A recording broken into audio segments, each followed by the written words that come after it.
If you're struggling with disordered eating, please know you are not alone.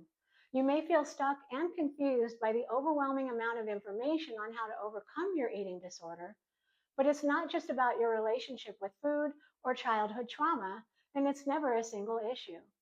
My hope and prayer is that my story speaks to your heart and that what I'm about to share helps you in your healing journey.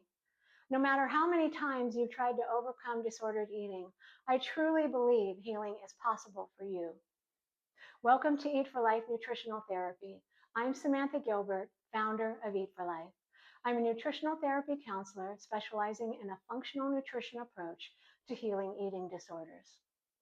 This topic is near and dear to my heart because for many years I struggled with a very painful relationship with food and my body. I ate compulsively and binged or deprived myself of food altogether while engaging in extreme exercise to the point of exhaustion, all because I bought into the delusion that I had to be a certain dress size to be accepted by this world. My depression, anxiety, and thoughts of leaving this world began when I was very young, and on many occasions I tried to do so. As I got older, I suffered with chronic fatigue, digestive problems, weight gain, and sleep and skin issues. Emotionally, I was consumed by anxiety, panic, loneliness, and overwhelming guilt and shame about my disordered eating. I felt constantly paralyzed by fear and intrusive thoughts, trapped in a body I hated, with what appeared to be no way out. Many of my clients come to me after trying more diets than they can count, yet they still can't let go of the all or nothing mentality and the good versus bad foods paradigm. Even when dieting clearly isn't working, when it fuels emotional eating, binge episodes, weight gain, and obsessive thoughts about food, the search for the perfect plan continues. But what's truly lost isn't weight, it's peace of mind, precious time, and long-term health. What if I told you there are specific biochemical reasons you struggle with disordered eating? What if I told you that many eating disorder recovery programs fail because they force you to eat inflammatory foods that trigger more symptoms in your body, including problems with mood and brain function? Women often come to me in tears carrying guilt and shame because they can't seem to overcome their struggle with food. So in my clinic, I look at several factors, including nutrient deficiencies like zinc and B vitamins that affect neurotransmitter balance, inflammatory foods that create detoxification problems, and hormone imbalances that need support. In addition to these factors, we must also examine gut health. Several microorganisms can impact the liver and impair the body's ability to detoxify properly, leading to poor hormone and toxin elimination. The relationship between hormones and gut health is profound. We need a healthy liver and elimination systems to remove metabolic waste and clear hormones that can negatively impact gut and brain function, which can exacerbate cravings and impair satiety and blood sugar.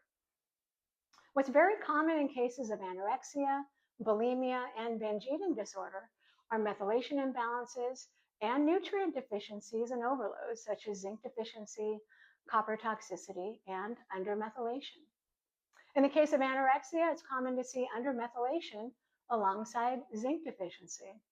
Undermethylators don't genetically make enough methyl groups to support enzymes, hormones, and neurotransmitters. As a result, you'll experience lowered levels of serotonin, dopamine, and norepinephrine. When these neurotransmitters don't function properly, you may feel depressed, anxious, and struggle with disordered eating. I have an entire video addressing undermethylation in greater detail that I encourage you to watch. Zinc deficiency is the most common chemical balance in mental health and cognitive function. More than 90% of people diagnosed with depression, anxiety, behavioral disorders, ADHD, OCD, autism, and eating disorders have depleted zinc levels. Most mental health disorders also involve oxidative stress, which further depletes zinc stores. This is especially common in eating disorders. Zinc is necessary for producing neurotransmitters and hormones, including serotonin, norepinephrine, GABA, and dopamine, all of which require the right balance for health and happiness.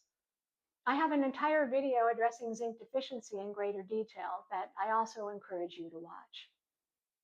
Another condition I often see in my eating disorder clients is pyrrole disorder, a stress disorder that depletes zinc and vitamin B6.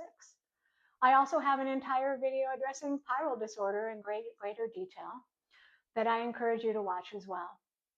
In my clinic, I approach eating disorders from a functional, holistic perspective. This includes appropriate lab work and a comprehensive plan to support biochemical imbalances, along with gut and liver function, hormones, and blood sugar balance. I provide personalized guidance and collaborate with your medical care team when needed. My approach gives you clarity on the underlying imbalances contributing to your eating disorder, creates stability, and shows progress over time, all with a customized plan based on your unique needs. So if you're struggling with emotional eating, binge episodes, severe restriction, and obsessive thoughts about food, I encourage you to book a free discovery call with me to see how I can help you and if we're a good fit.